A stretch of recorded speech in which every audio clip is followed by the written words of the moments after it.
Hey friends, in the modern age of PvP games, information travels fast, and a meta develops rather quickly. And a lot of people tunnel vision on what the meta is, and never really ask the question of, maybe there could be something better. That is what brings us to today's video, talking about things I'm surprised I don't see more of. Slept on combos. Basically, how is no one using these? A quick distinction I want to make on this topic is that just because something is popular does not mean it is the most powerful. Different metas develop in different skill brackets based on the dexterity, game sense, and precision of the players involved. Another thing to consider is that this game is not played on paper. For example, when looking at usage rates, you cannot just take eliminations into account because other variables might have been more influential to the match win. For example, using Wishender to get wallhack information, body shot cleanup, and your hand cannon is getting the elimination, not Wishender. It could be the same for fighting Lion. It could be something as trivial as switching to a Vorpal weapon primary whenever a super is about to be popped. See, the Vorpal weapon only counted for one elimination, therefore if you're looking at elim usage rates, you would think, Vorpal weapon's not that influential of a perk, when in reality at the high skill bracket, its pick rate is absolute. You see it every match. So I put this preamble there so I wouldn't have to repeat myself after going through every item on the list, because when I say things I'm surprised I don't see more of, what I'm really saying is things I'm surprised I don't see more of in their respective skill brackets. So the items on today's list are going to be broken down into two categories. The first is equip this and win, which is exactly what it sounds like. And then the second is specific build. Sometimes these require a bit of extra practice to be good with. Now that you know what you're getting into with this video, let's get started. Equip this and win. Scout rifles. We're starting off talking about the rapid fire frames. Under normal circumstances, these have a 5 bullet 0.93 time to kill, but with the precision instrument perk, that brings it to a 4 bullet 0.7 time to kill. I'm going to repeat this one for posterity. Let's even get the vocal effects in there. This scout rifle has a 0.7 time to kill from 70 meters away. Now don't play me, I will check the receipts. Last meta, y'all were complaining about Elsie's rifle hitting a 0.67, which by the way is indistinguishable from 0.7 on this network, and that was from 40 meters away. We're talking a 30 meter difference on the scout rifle, and it's arguably just as easy to use. Oh, and this section wasn't just on Fang of Your Ute. I see value in the majority of the scout rifle frames, maybe barring lightweights, but let's just go through them all real quick. We got high impacts like Jade Rabbit, that's a 0.8 time to kill. Precisions, like Hung Jury, they have a terrible 1 second time to kill, but with the box breathing perk, it's a 0.67, and your burst damage is much higher, which leads to better team shooting. For the exact same reason, the aggressive frames like the Prophet, they have a 1 second time to kill, that's bad, but their per shot damage makes up for it in team fights, playing cover, etc., and also the kill clip perk, which brings it down to a half second time to kill, which is faster than a lot of players can even react to. Finally, this leaves us with lightweight frames, which have a 0.9 time to kill, with a better crit body shot ratio. Kill clip brings them down to a 0.6 time to kill. Obviously, the lightweight bonus gives them faster sprint, 2 tiers of mobility. So there's a reason I did that preamble at the beginning of the video. We cannot look at scout rifles specifically on paper. It is a personal ratio of range, ease of use, and time to kill that determine when to use each scout rifle frame. And when I say ease of use, I don't just mean crit to body shot ratio. Sometimes I mean you are off target, but the game thinks you're on target and counts a miss as a yellow number. So with that in mind, the range stat on a scout rifle is extremely influential to the yellow number bending technology at a distance, and the frame also is tied into that. Just as a rule of thumb, I don't think you're going to go wrong using a Fang of Your Ute on medium to long range maps, and then on extremely long range maps, I would probably just go Jade Rabbit, maybe even float on a Warlock, try to get some off angles, because that Jade Rabbit inherent perk of allowing body shots to be hit as critical damage matter so much. So the most popular weapon in the game right now is the Redrix's S-Stock, and part of that is how easy it is to obtain. Don't play with me on Jade Rabbit. I know you have it in collections. Pull it out. When in doubt, use a Scout. Didn't mean for that to rhyme. But what I do want you to know is that you can join a Crota pushing stream on Twitch and have somebody else push Crota off the map, and all you have to do is wait in a queue and watch anime on the side, pay attention, wait for your turn, and maybe you get free loot. The analog to Fing of Your Ute is called Unworthy. It's an arc, rapid-fire, with precision instrument. It's obtained from the Sundered Doctrine dungeon. That's enough about scouts. Let's move on to Loadstar.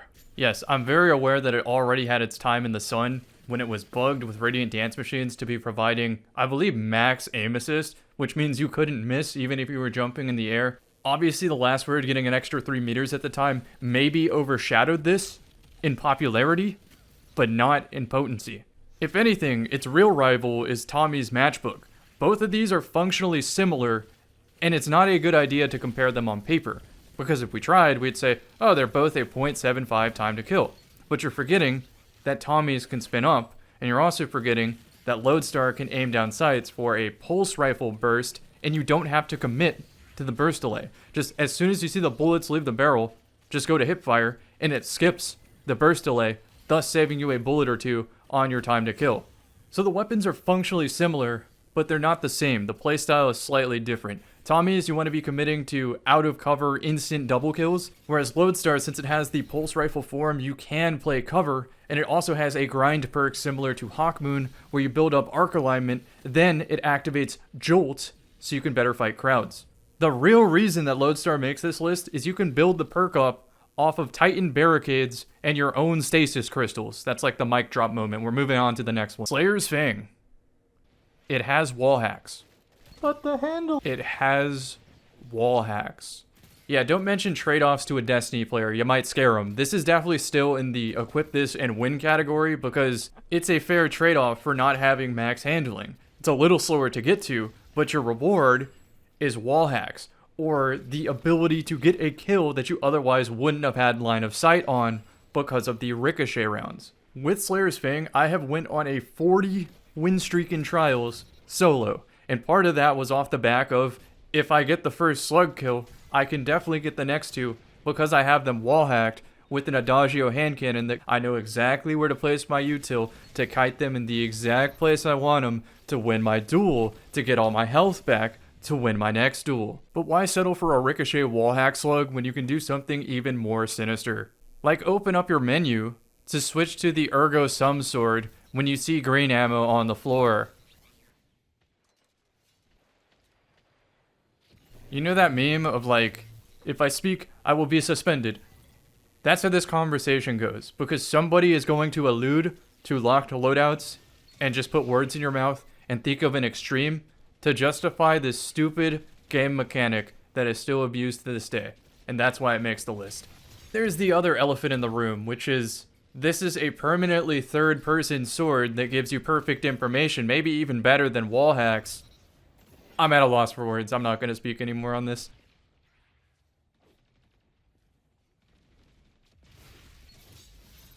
Heavy linear fusion rifles. I tried to do my best Metal Slug impression, but it failed right. You thought machine guns were problematic? Heavy linears pull 5 ammo off the wall, and it only takes 1 shot of the burst of 3 to secure the limb. In a competitive setting, machine guns do get a little bit bullied because somebody just peeks shots with a 120, as they normally do in high skill lobbies, and this is a great tool for having a sniper rifle with a shotgun-centric loadout. As for what role to get, don't overcomplicate it, just take anything that decreases charge rate, adds range, and adds aim assist. Wishender, it's a bow that also has wall hacks.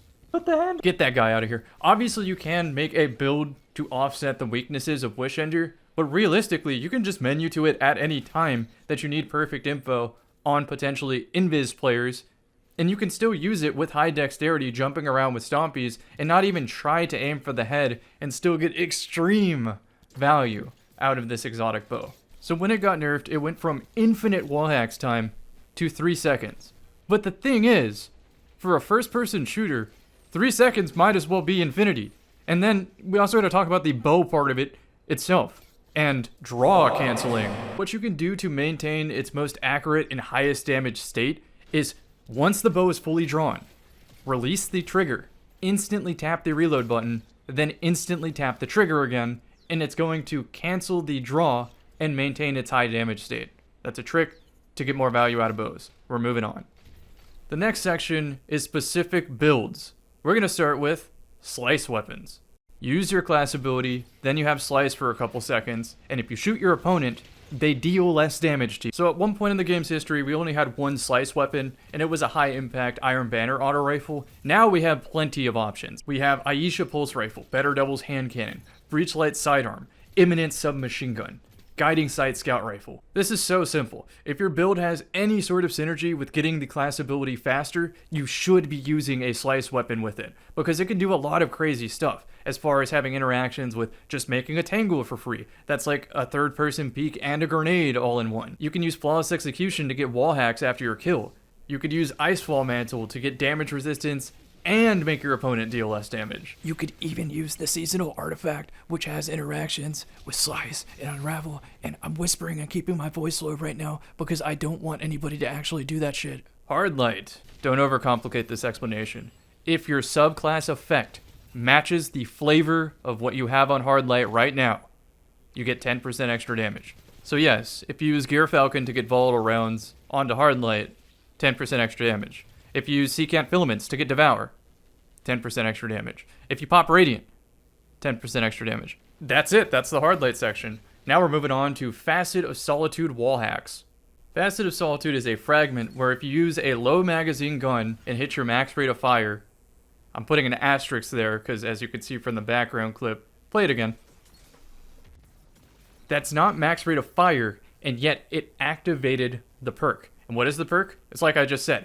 Hit yellow numbers, have small magazine, and sometimes within your time to kill, you get wall hacks for free. It works on the following weapons. I've already covered this in a specific video, so I'm just going to move along very quickly. Support frame auto rifles. This is not a joke, they are extremely effective. How do I know this? This might be the only known footage, it's like lost footage, of Warlocks winning a Guardian Games match. Jokes aside, I know why the usage rate isn't high on these, but I still think it should be way higher than what it is. And the reason that it's low in the first place is because, ironically, it is a high dexterity playstyle. So the basic strategy that I think most players can pick up on is use it with the Scout Rifle. Anchor the advantageous spawns for your team, hold the backline. Then, whenever you are weak, go to cover, and if you can see a teammate who also needs to be healed, heal them up while you're waiting for your own health. If done right, with the right timing and the right amount of damage output by your team, you're turning the health pool of 2 players into 3 or 4 players worth.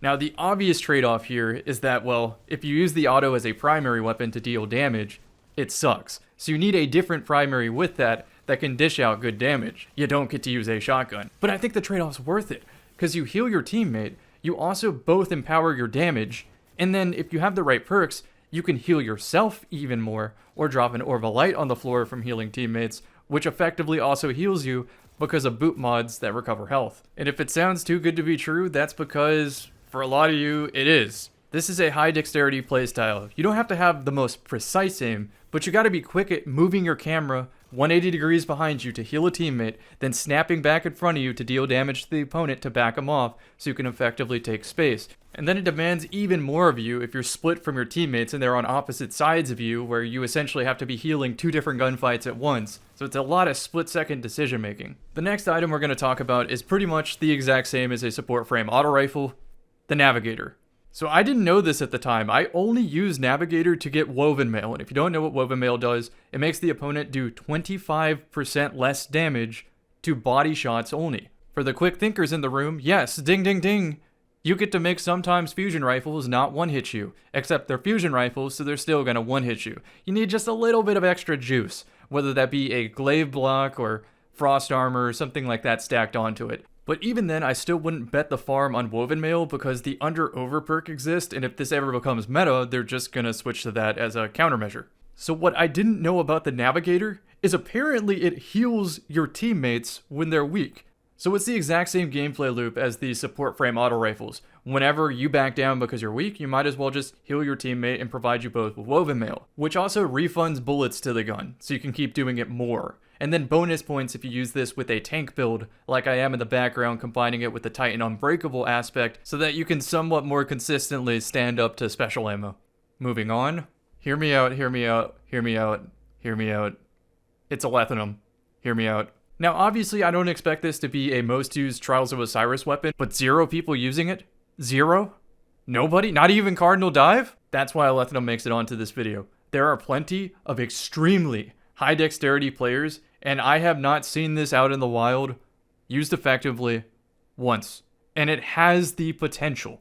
So, Sunlight Hurts My Eyes aside in the background, watch this clip. This is a practical use. It's just a simple, fast rollout to get to middle first so that the opponents cannot have the map for free at the cost of not running a shotgun. Not a single player does this. And it could be even simpler to where you don't get punished. Just use Athum for rollouts until it doesn't work or the opponents catch on, then menu to a different weapon entirely. Now, what I've mentioned so far is the low dexterity version of this. If you're really committed to mastering the rocket jumping in Destiny, you might be unstoppable. You might be one of the most valued players on a team with how quickly you can put pressure on the opponents, how quickly they have to consider a flank when they just hear the sound of Athum, how much they might not trust their radar because that's probably a smoke, but it could be the rocket jumper. I hope that some of these background clips are showing you glimpses into the skill ceiling of rocket jumping in Destiny. Now, I can think of one gargantuan reason that people don't commit to this playstyle beyond it just requiring high dexterity, and that is the art team. Anytime my character misses a shot or gets hung up on something because a pebble is 1 millimeter off the floor, I'm like Timmy's dad when Dinkelberg shows up. That's the real villain to this playstyle. The artificial ceilings. The structures that aren't flat. Don't even get me started on the exotic boots that are supposed to assist rocket jumping by dealing less self-damage. Blast Wave Striders. These are terrible, and you are going to get a full dedicated review in a future video of these terrible boots, so I'm going to save my rant for that video. But for the love of God, Bungie, please remove ground landing aim punch. That's when your character, if they hit the ground too hard, you know, the same character that has slayed many space gods, hit the ground too hard, you just can't aim straight. And there's so many aerial playstyles in this game, and there's no way to build. I'm not going into this, moving on. We got here, exotic sidearms, yes. All of them. According to the Crash Out tier list, these exotic sidearms have some pretty good representation, but despite them being used quite often, they're not used as often as their strengths suggest. These should be glued to everybody's loadout whenever a close quarters map comes up and you happen to play the controller input device. Or, in the case of mouse and keyboard, just put on Final Warning. Tips on the screen right now. I have another dedicated video in case you want to learn more. Y'all already know, if we're on the subject of Final Warning, I have to shout out Deign. I think Dane's achieved a very high level of mastery with this sidearm. So link on the screen, link in the description. You know what to do.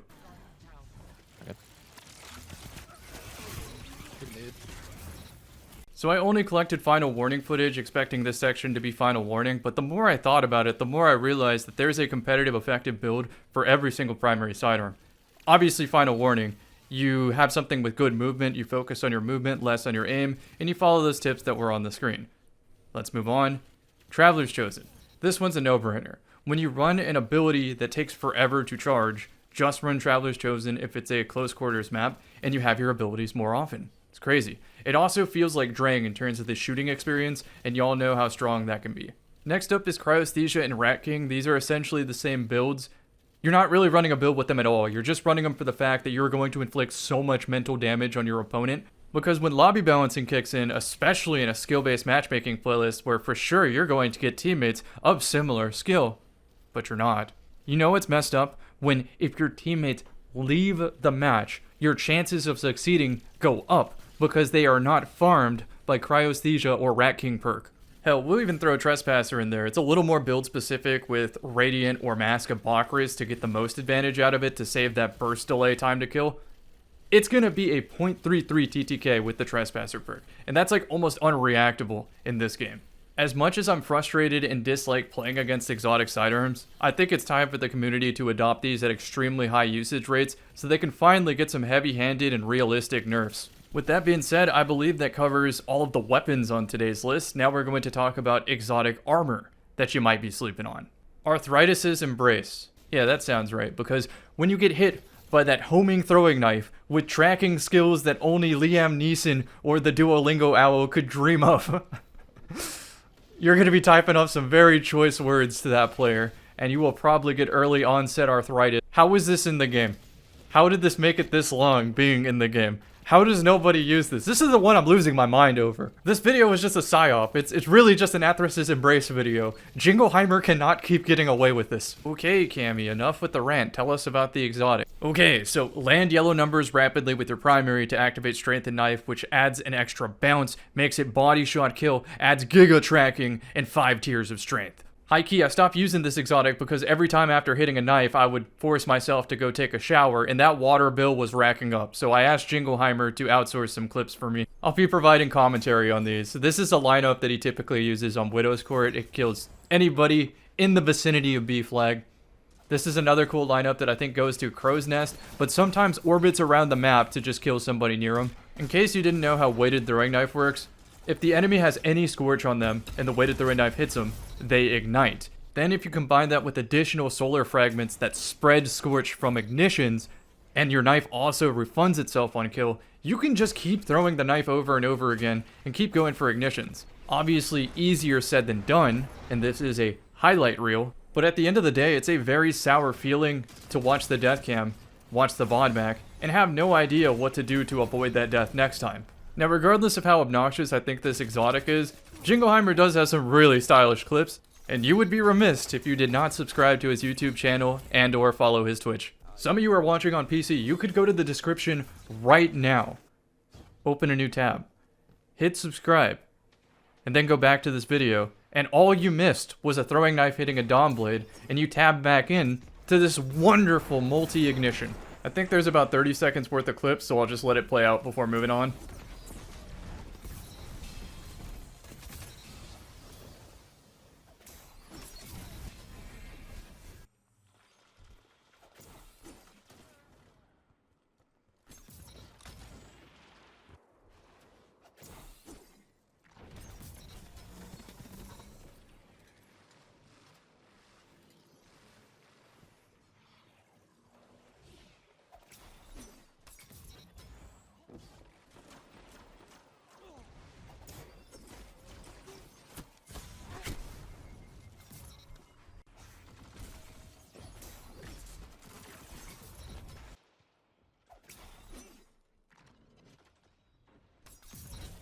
Next up is I'm not really seeing the Prism players take advantage of Dragon Shadow / Ophidian being available on the exotic class item. There's no point in commentating this because the video is worth 10,000 words. Just look.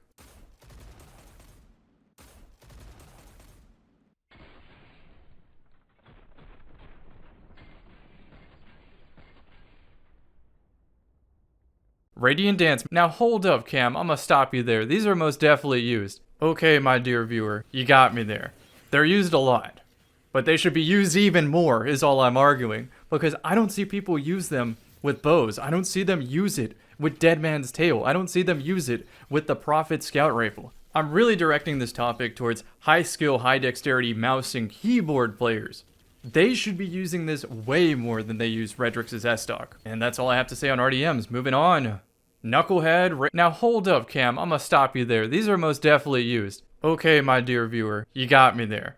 They're used a lot, but they should be used even more is all I'm arguing, because I don't see people use them with Exalted Truth with the Withering Gaze perk. I don't see them use it with Admin SD Scout Rifle with Withering Gaze perk. I don't see them use it with the Joxer's Longsword Pulse Rifle with Withering Gaze perk. I'm really directing this topic towards low skill, low dexterity, extremely passive, back of the map adventure looking players. They should be using this way more than they use Redrix's S-Stock. And that's all I have to say on Knucklehead. Okay, I hope you found that funny because that was way harder to edit than it would have been to just record a fresh line of dialogue. You should be paying attention to the background gameplay right now, which is showing you the Tome of Want with the Maligned Harvest perk. What this does is it boosts a perk in the artifact, so when you weaken your opponent, which you're doing by aiming down sights with the Withering Gaze perk, it also gives you an overshield, no kill required.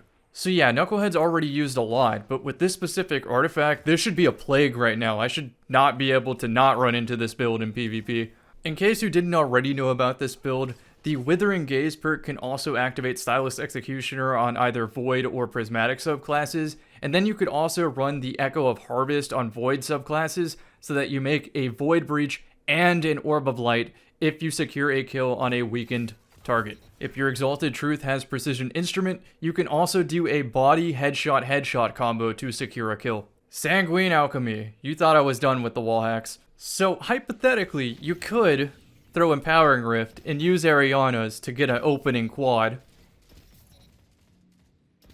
But a more practical way that your opponent doesn't build craft their way out of getting one shot is to just use Healing Rift because Healing Rift is better, with a build that gives you as fast Healing Rifts as possible to take advantage of the fact that if you tag the opponent while you stand in the rift, they are wall hacked. The extra damage also does add up, enabling you to 2-tap in your Healing Rift and get slightly faster time to kills. High-keep, my normal recommendation for low skill players is to abuse the Stag exotic helmet with either Solar or Void, but there's a certain skill bracket now where I think Sanguine just might be better. My advice for this build in exotic is not to overcomplicate it. Yes, if you match your weapon element to your super, you do get a surge ×4, and that works with both types of rifts. Yes, if you run Empowering Rift and this surge boost at the same time, yeah, you can get a faster time to kill. But Healing Rift wins games, and wall hacks win games, and if you have more rifts, you can win more games. In fact, let's double down on that idea, maybe triple down. You can use other Warlock's rifts to get the bonus of this exotic. Funny enough, you can do that same rift stacking with the next exotic, Secant Filaments. They call them Secant Filaments because when I throw them on, you can't see how much I'm about to run your team over.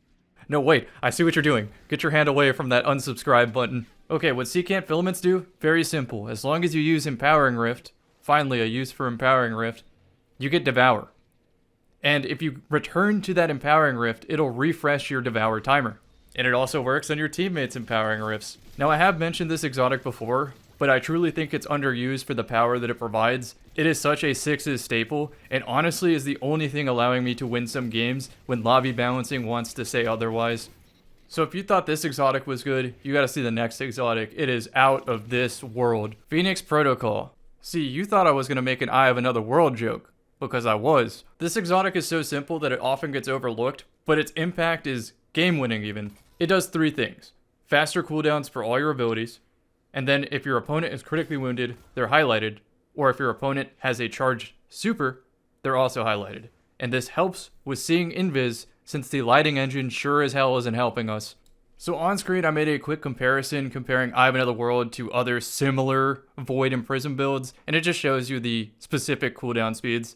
It is now Titan time. Mask of the Quiet One. So what it does is every time you take damage on a 1-second cooldown, you get 5% of ability energy. And rule of thumb, if the base cooldown is fast, like a skip grenade, you get the full 5%.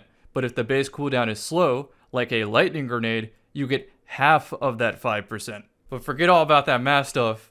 If you're critically wounded, you get Devour. As is tradition in this video, I know this is already used a lot, but my argument is it should be used even more, especially considering the harsh cooldown penalties of a Prismatic Titan. The real comparison to make is One-Eyed Mask, and I think you have to ask yourself, like, does your build or playstyle match up with one more than the other? Here's how I consider it. Are you looking for duels or team fights? If you're looking for duels, go OEM. If you're looking for team fights, Mask of the Quiet One. If your game plan is contingent on abilities like having more access to Shiver Strike or a Thruster, then maybe Mask of the Quiet One so you can play your life more often. If you're playing Vanilla Void Titan, Mask of the Quiet One, since you already have Echo of Vigilance to get an overshield when critically wounded and winning a gunfight. When you play good opponents, you're gonna be critically wounded often. For Arc Titan, use One-Eyed Mask. For Prismatic Titan, only if you're running the Void Super do you run Mask of the Quiet One. If you run any of the other supers, you might get more value out of that thick overshield from OEM. I need to catch my breath for this next one because we are talking about Cadmus Ridge Lancecap. Where do I even start with this example? Don't take my Diamond Lance. So here I am, making my Diamond Lance as usual. I'm trying to save it for cooldown reasons. Then, this Titan comes up to me, takes it, you absolute 1KD, rank 7 and oh, I bet you conquered. Probably bald too. Yeah, you know those like block symbols you see on the roster now that I've started playing on console? Yeah, every single one of those players in the past has either taken my Tangle, my Warmind Cell, and now my Diamond Lance. It's on site. Although Cadmus Ridge Lancecap is very strong, all you do is stand behind a rally barricade, and just like the Athris throwing knife, all you have to do is just hit some yellow numbers, and you create a diamond lance. You can make this better by waiting for your diamond lance cooldown to be close to 0 when you pick it up. Then your next diamond lance kill will create a diamond lance. So although Cadmus Ridge Lancecap is strong, I cannot in good conscience recommend it to anybody with a weak mental constitution like myself. I am seeing veins in my forehead that I didn't even know existed. Hor Frost Thruster. Sounds a little strange, but really all it does is you use a thruster and it drops 2 crystals. And it's kind of like a pseudo barricade, but you also still get to use thruster. Although Ophidian is the opportunity cost for this, sometimes you run loadouts that don't necessarily need the handling of Ophidian, so then this just seems like the next best choice, since if you thruster near somebody, it slows them down. Whenever I return to running high resilience builds again, this is definitely going to be one of them. Okay friends, that is the end of the video. Thank you so much for listening to this, wow, 30-minute commentary. So I'm just gonna skip the outro. Thanks for the viewership. Thanks for the channel support. Appreciate ya.